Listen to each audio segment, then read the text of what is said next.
Assalamualaikum warahmatullahi wabarakatuh. A'udzubillahi minasyaitonirrajim. Bismillahirrahmanirrahim. Alhamdulillahirabbil alamin hamdan yuwaffi ni'amahu wa yukafi mazida ya rabbana lakal hamdu kama yanbaghi li jalali wajhika wal 'azimi sultanik. Allahumma shalli ala sayidina Muhammad wa ala ali sayidina Muhammad. Amma ba'du fa ya ibadallah usikum wa iyyakum bitaqwallah. Taqullaha haqqa tuqatih wa la tamutunna illa wa antum muslimun. Bismillahirrahmanirrahim. Babu man taraka ba'dal ikhtiyar makhafata ay yaksura fahmu ba'din nasi anhu fayaqa'u fi ashadda minhu. Hadis Bukhari nomor 126. Haddatsana Ubaidullah ibn Musa an Israil an Abi Ishaq anil Aswad qala li Ibnu Zubair. Bagi yang mengikuti kajian kami, mohon maaf, Sanusi Al-Bayan, kalau berkenan ikuti dari, meskipun terlambat, buka dari pertama seperti hadis, karena hadis ini kami urut dari hadis pertama terus begitu. Meskipun kalau diloncat itu mungkin ada hadis yang sama. Sedangkan tafsir Al-Qurtubi itu ayatnya kami urut itu. Jadi Al-Quran itu kami urut dari ayat pertama, Al-Fatihah terus itu. Jadi kalau berkenan meskipun terlambat silahkan ikuti dari video pertama. Jadi di YouTube itu silahkan dibuka. Mudah-mudahan bermanfaat. Apabila ada kekurangan tolong disampaikan kepada kami langsung atau di kolom komen itu. Atau kalau ada nasihat atau pertanyaan boleh juga langsung atau di kolom itu.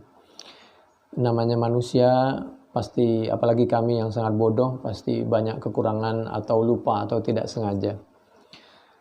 Hadis Bukhari 126. Haddatsana Ubaidullah ibnu Musa an Israil an Abi Ishaq anil Aswad qala li Ibnu Zubair. Suatu ketika Abdullah bin Zubair menyampaikan, kanat Aisyah, sahabat Abdullah bin Zubair ini menyampaikan bahwa suatu ketika Siti Aisyah radhiyallahu anha tusirru ilaiha katsiran. Fama haddatsatka fil Ka'bah. Siti Aisyah ini radhiyallahu anha ini banyak faham ilmu. Kenapa? Ya karena istri Nabi kan. Jadi beliau banyak tentang ilmu dari Nabi, baik sabda Nabi atau perbuatan Nabi, baik di luar rumah atau di dalam rumah. Baik ketetapan Nabi. Makanya oleh karena itu kenapa Nabi itu punya istri seperti Siti Aisyah radhiyallahu anha. Jadi untuk menyampaikan kepada semacam kelas milenial atau orang muda atau kaum perempuan. Jadi Nabi itu untuk supaya keluarganya itu, di antaranya kenapa Nabi punya istri lebih dari satu, untuk menyampaikan ilmu itu kan tidak cukup kalau satu orang. Jadi kadang-kadang untuk berdakwah, karena begitu anaknya dinikahi, keluarganya dinikahi, maka kelompok itu, kabilah itu, daerah itu, negara itu tidak menyerang umat Islam. Banyak. Jadi kepentingan agama, kepentingan politik yang manfaatnya untuk agama, bukan sebaliknya juga. Kanat Aisyah radhiyallahu anha tusirru ilaika katsira. Fama haddatsatka fil Ka'bah. Ketika sahabat Abdullah bin Ibnu Zubair ditanya, tentu kamu banyak ilmu dari Siti Aisyah karena masih satu keluarga. Apakah ada ilmu yang perlu kita ketahui dari Siti Aisyah tentang masalah Ka'bah? Singkat cerita seperti itu. Qultu. Kemudian sahabat Abdullah bin Zubair ini menyampaikan, qalat li. Qala an-nabiy sallallahu alaihi wasallam. Siti Aisyah pernah menyampaikan begini. Ya Aisyah, Nabi pernah menyampaikan kepada Siti Aisyah, lalu Siti Aisyah menyampaikan kepada sahabat Abdullah bin Zubair. Wahai Siti Aisyah, laula qaumuki haditsun ahduhum. Andai saja kalau bukan karena kaummu ini masih baru masuk Islam, keimanannya, keilmuannya, wawasannya, emosinya belum bisa banyak tertahan. Qala Ibnu Zubair bikufrin lanaqattul al-Ka'bata, maka pasti akan merenov siapa aku Nabi al-Ka'bata kepada Ka'bah. Faja'altu, maka menjadikan siapa aku Nabi, laha bagi Ka'bah, babain, kepada 2 pintu. Nabi itu kepingin merenovasi Ka'bah itu 2 pintu. Maksudnya pintu masuk, pintu keluar, lurus begitu. Supaya apa? Tujuannya supaya semua orang itu bisa masuk dan menikmati lewat Ka'bah dan tidak mempertuhan Ka'bah, karena Ka'bah itu kan hanya bangunan biasa, hanya pusat sentral supaya orang ketika sholat dari barat menghadap ke timur, yang dari timur menghadap ke barat, yang dari utara menghadap ke selatan, yang selatan ke utara. Bukan Allah di situ. Allah hanya menyampaikan itu pusat waktu ibadah supaya umat Islam itu hatinya tidak terpecah-pecah dalam keadaan ibadah maupun di luar ibadah, supaya rukun. Itu satu sisi. Keduanya, Allah hanya menyampaikan di situ tempat istijabah. Jadi silahkan di situ kalian berdoa. Lalu kenapa Allah memberikan tempat itu Ka'bah Mekah sebagai tempat, ada Ka'bahnya, ada tempat yang terhormat, yang mustajabah, yang dikabulkan, diijabah apabila berdoa di situ, seperti multazam, supaya kita ini setahun sekali paling tidak, waktunya orang haji atau waktunya orang umroh, semua orang sedunia bisa berkumpul. Ketika orang berkumpul, maka disitulah agak berkurang, mereda kefanatikan. Orang Indonesia sudah tidak fanatik dengan Indonesianya karena berkumpul dengan orang Cina. Meskipun dia dari Cina tapi bertemu sama Muslim di sekitar Ka'bah. Berkumpul dengan orang Amerika, berkumpul dengan orang Eropa, berkumpul dengan orang Asia, berkumpul dengan orang Irak, berkumpul dengan orang Iran. Menyembah dengan Tuhan yang sama, beribadah salat subuh yang sama, baca Al-Quran yang sama, Nabi yang sama. Jangan sampai kita diadu domba. Karena bermacam-macam kan teknik mengadu domba itu. Kecuali memang dia jelas-jelas mencaci maki Nabi, atau mencaci maki keluarga Nabi, mencaci maki sahabat, mencaci maki Siti Aisyah. Kalau belum jelas, jangan mau kita diadu.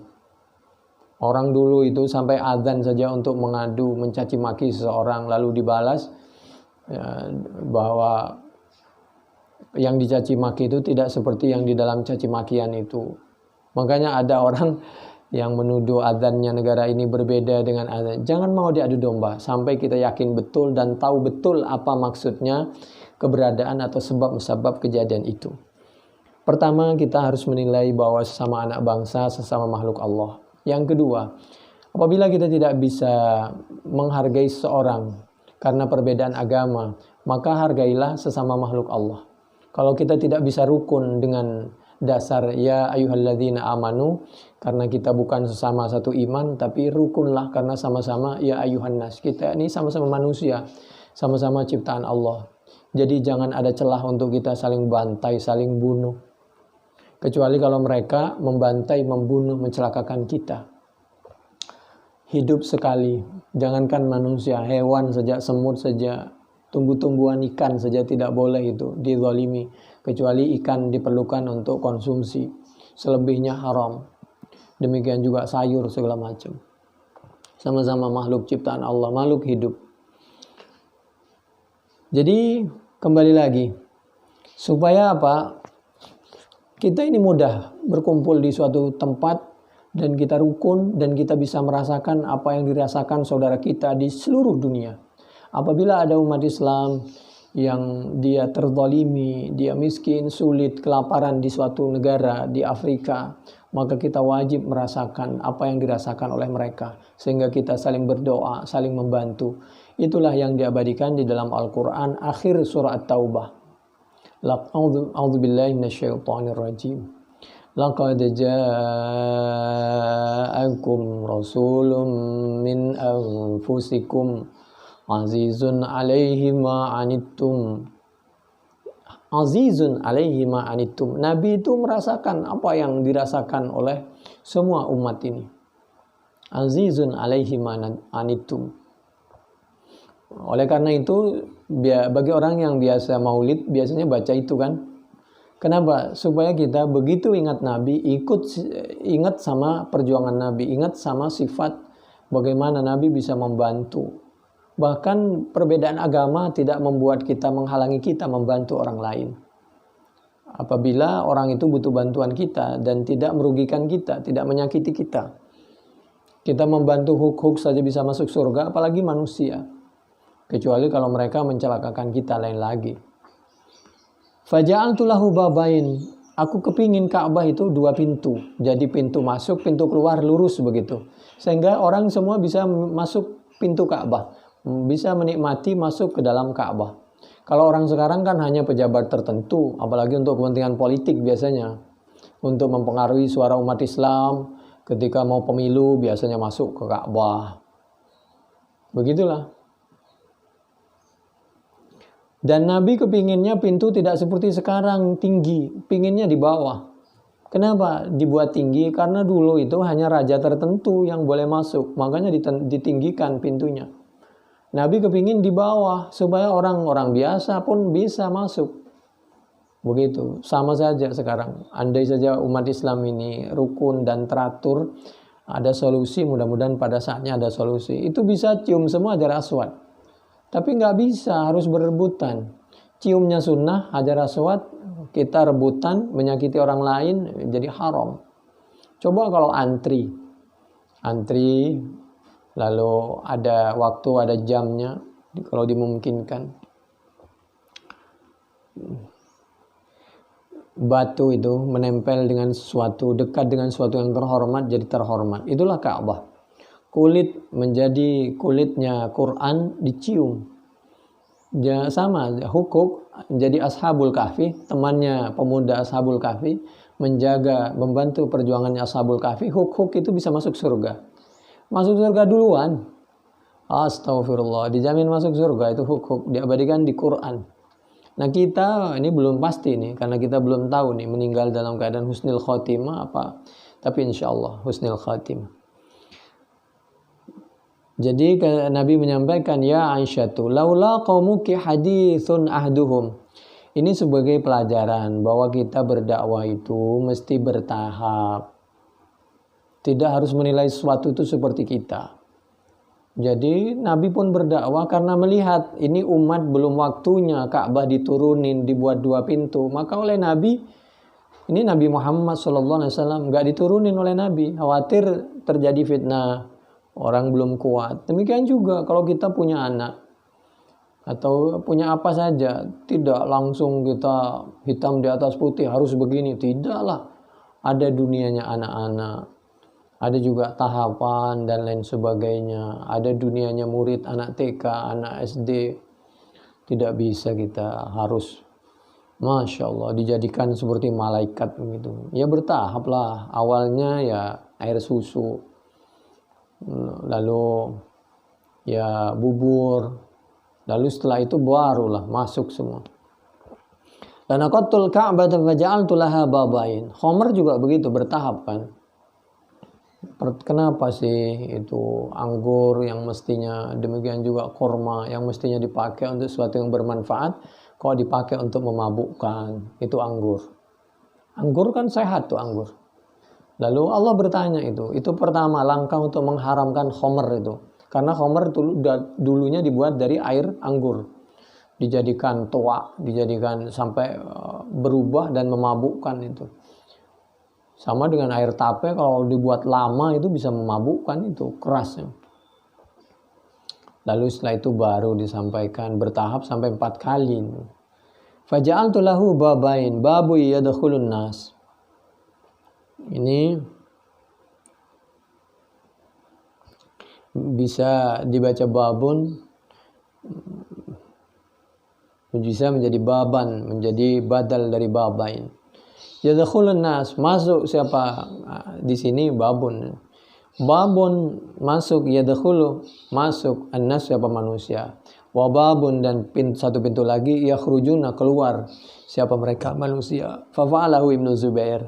Nah, Nabi bersabda seperti itu pernah dilaksanakan oleh sahabat Abdullah bin Zubair. Lalu dirubah lagi oleh orang lain. Jadi ini pelajaran bahwa kita ini melakukan sesuatu sesuai dengan kemampuan masyarakatnya. jangan menilai sesuatu dari kita. Jadi supaya manusiawi. Ini hadis Bukhari 126, 1583, 1584, 1585, 3368, 4484, 7243. Fathul Bari juz 1 halaman 298 sampai halaman 300 gitu.